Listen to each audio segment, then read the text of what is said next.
Halo, assalamualaikum, selamat pagi teman-teman semuanya. Aku baru saja selesai pelajaran mata kuliah filsafat ilmu komunikasi. Sebenarnya tuh ini termasuk materi yang jadi satu dengan etika. Namun kata dosenku, etika dan filsafat itu dua hal yang berbeda namun saling berhubungan. Jadi nanti etika akan dibahas setelah ujian tengah semester seperti itu. Nah, teman-teman, apa aja sih yang baru aku dapatkan dari ilmu filsafat komunikasi ini? Sebenarnya untuk pertama kalinya aku mendapatkan materi filsafat komunikasi atau materi filsafat dalam kehidupan aku. Soalnya sadar nggak sadar, katanya sih filsafat itu sudah kita dapatkan sehari-hari. Namun karena ada kata filsafat ini di ilmu komunikasi, aku merasa ini sebuah hal yang pertama banget bagi aku. Nah, apalagi aku tuh dulu orang yang anti banget dengan ilmu filsafat yang mitosnya dapat merubah keyakinan seseorang. Namun hal tersebut tidak dapat membawa pengaruh apapun ternyata, karena memang sejatinya filsafat itu tujuannya agar kita semakin banyak mencari tahu tentang kebenaran ilmu tersebut, bukan bermaksud untuk menyalahi aturan Tuhan.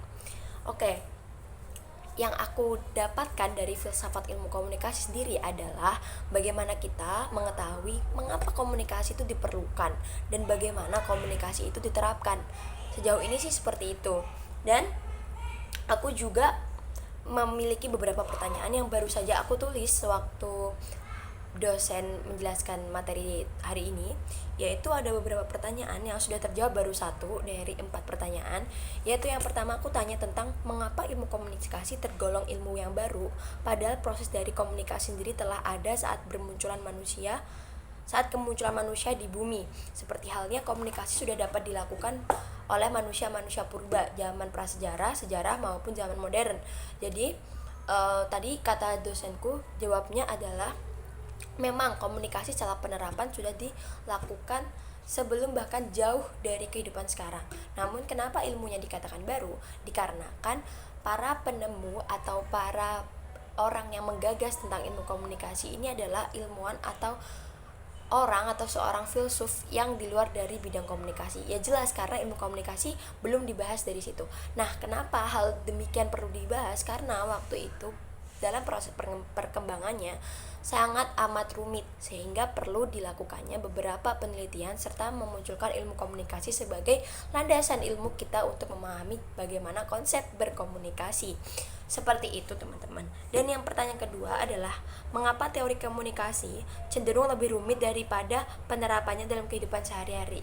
Ini kenapa membuat aku sangat ingin tahu, karena yang bisa kita rasakan sendiri sebagai mahasiswa ilmu komunikasi, tentunya kenapa sih sebelum aku masuk ke jurusan ilmu komunikasi bahkan aku merasa kalau aku tuh salah jurusan, tapi kenapa sebegitu rumit ini, padahal komunikasi itu tinggal ya udah aku sama kamu, aku nyampein pesan, kamu paham tentang pesan aku, dan begitu juga sebaliknya kamu memberikan aku feedback, dan seperti itu saja. Yang penting informasi yang ingin kita sampaikan tersampaikan dengan baik, kan begitu. Tapi kalau di komunikasi itu terlalu complicated, adalah bagaimana mengatakan pesan yang baik, bagaimana media yang benar, apakah media semua salah, kan kita belum tahu tuh jawabannya. Jadi aku akan menyanyikan pertanyaan ini untuk pertemuan berikutnya lagi.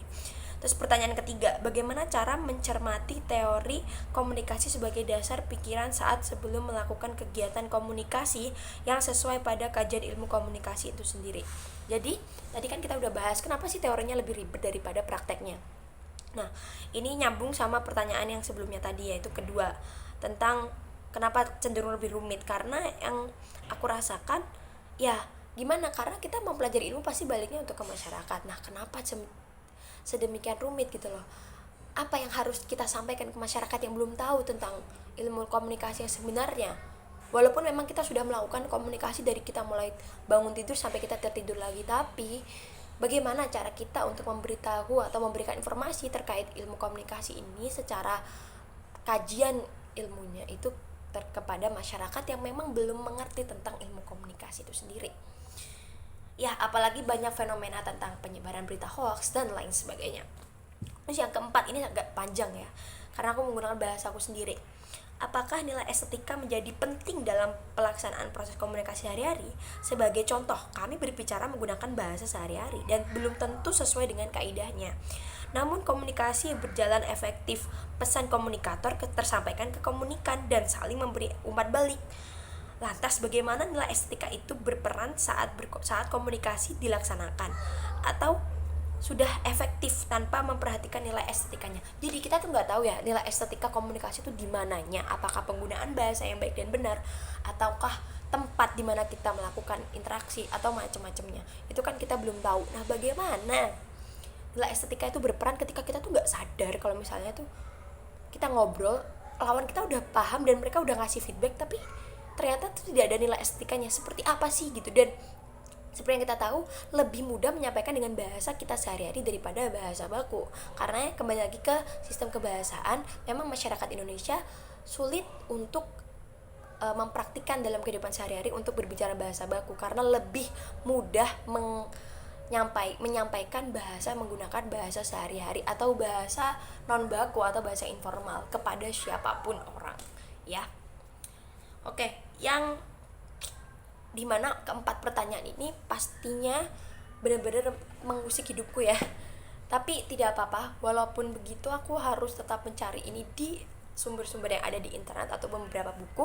Mungkin teman-teman ada beberapa sumber buku yang bisa dijadikan referensi, boleh dong kasih tahu ke aku ya. Dan aku ucapkan terima kasih, dan segitu dulu ceritaku belajar filsafat ilmu komunikasi hari ini. Nanti aku bakalan update terus tentang cara belajarku di mata kuliah filsafat ilmu komunikasi. Oke, terima kasih. Jangan lupa untuk nggak usah deh, terserah deh mau di like atau di subscribe. Aku nggak tahu ini uploadnya di mana aja. Thank you, bye bye.